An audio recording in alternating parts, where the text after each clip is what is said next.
Oi, gente, tudo bem? Hoje eu tô aqui para conversar com vocês novamente sobre algumas ideias que o Viktor Frankl trouxe para nós ao longo da sua vida produtiva, da sua produção intelectual, durante e após a sua infeliz estadia nos campos de concentração, né? Ele teve em mais de um campo.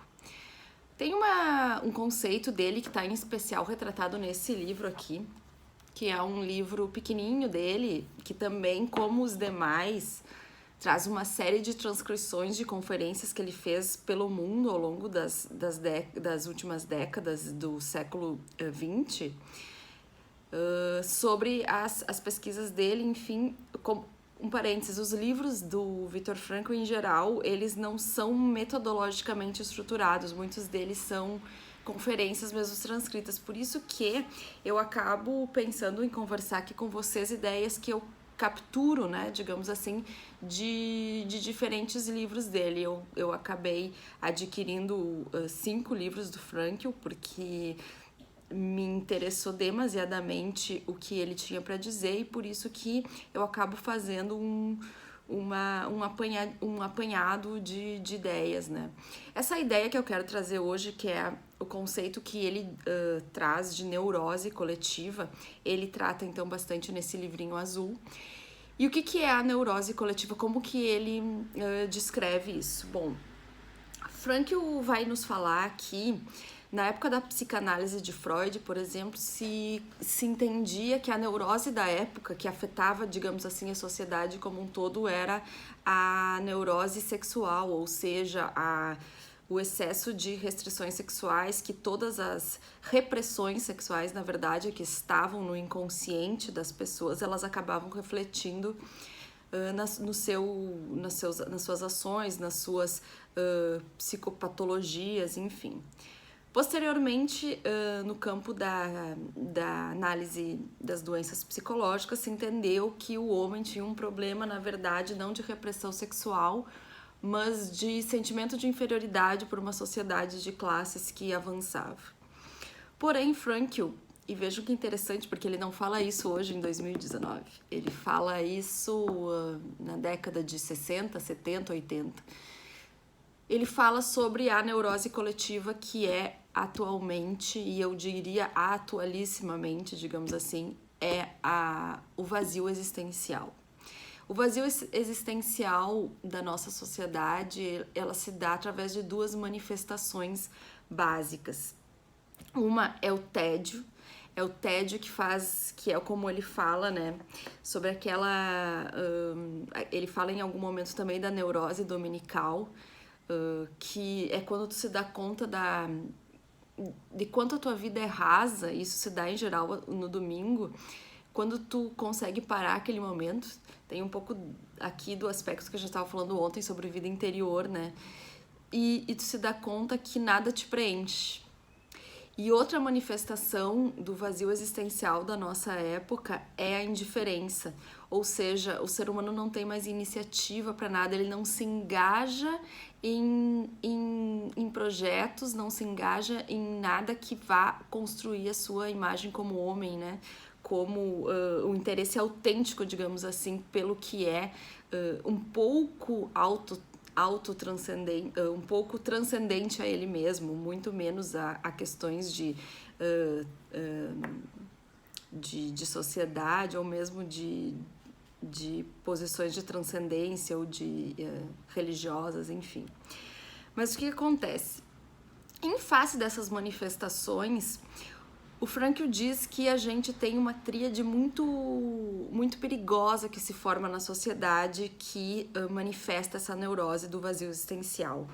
E essa tríade, ela é formada pela agressão, pelo vício ou adição e pela depressão. Ou seja, essas 3 facetas, elas demonstram que a sociedade, por conta desse vazio, ela sofre hoje, o que eu acho extremamente verdadeiro, né?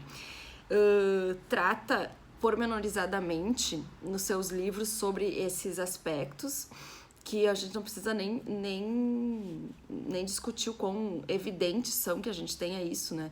E até me fez refletir sobre a questão da agressão, que parece que nós vivemos numa sociedade um pouco mais pacífica, porque, afinal, até os meninos são extremamente incentivados a não brigarem, e claro que isso tem um aspecto bom, não queremos incitar a violência de modo algum, mas eu entendo que em tempos de redes sociais a histeria coletiva, a histeria de eu poder agredir sem ser identificado e de eu permitir dizer tudo o que eu quero, é uma forma muito, muito clara, né, de violência e de como mais ainda eu me sinto livre para agredir, para insultar, para julgar o outro.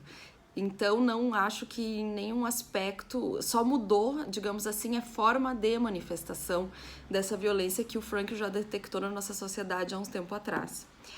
Os vícios, eu tenho uma curiosidade muito grande para entender o processo mental que causa vícios. Até tô lendo um livro muito bom que uma colega minha de trabalho me emprestou, me deu, na verdade, né, que é um livro sobre depressão, o Demônio do Meio-Dia, um livro muito bacana.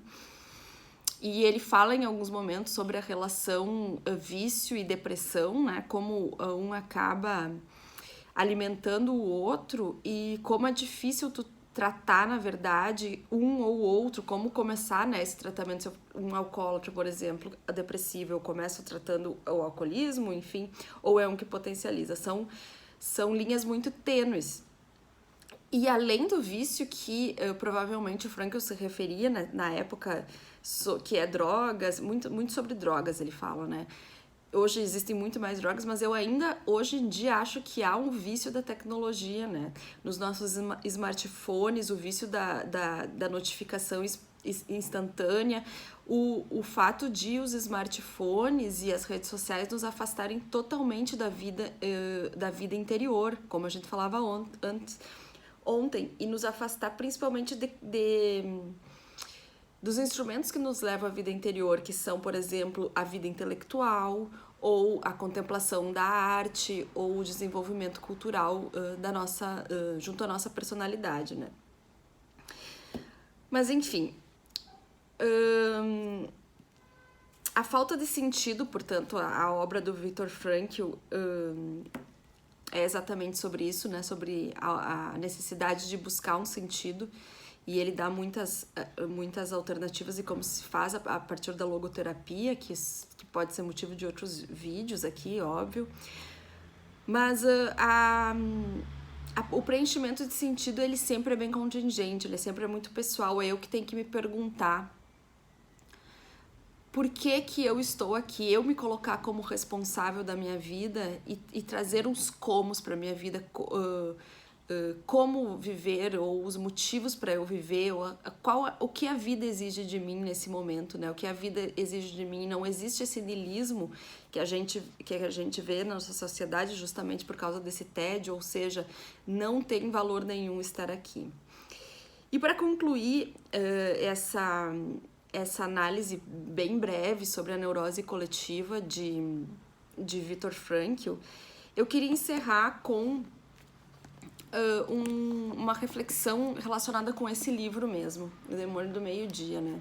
Porque ao tratar da depressão e tratar de como a gente pode tratar ela de algumas formas, claro que o aspecto da doença psicológica ela precisa ser tratada com remédios e psicoterapia, isso é óbvio. Mas existem componentes da consciência humana. A consciência humana, segundo o autor, ela se compõe do aspecto biológico, do aspecto psicológico e do aspecto teológico. Então, muitas vezes, a religião ou a espiritualidade desenvolvida numa pessoa, ela é capaz de, muitas vezes, trazer essa esperança de sentido que é perdida.